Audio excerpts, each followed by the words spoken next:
Luna! Ay, hello. Siya si Luna. Yan, ang asong parang bata yung turing ng mga amo ko.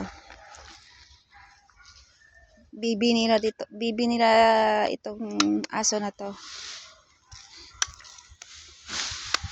Mahal na mahal nila.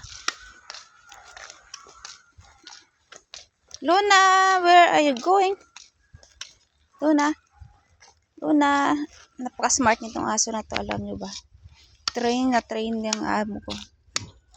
Luna, no? Bawal kasi siyang kumain ng kahit ano-ano, guys. Sensitive daw. Sensitive ka daw, Luna. Tsura niya ay. Luna, hello. Kasi nagtatai siya ng pag kumain ng dito sa labas-labas, kaya bawal siyang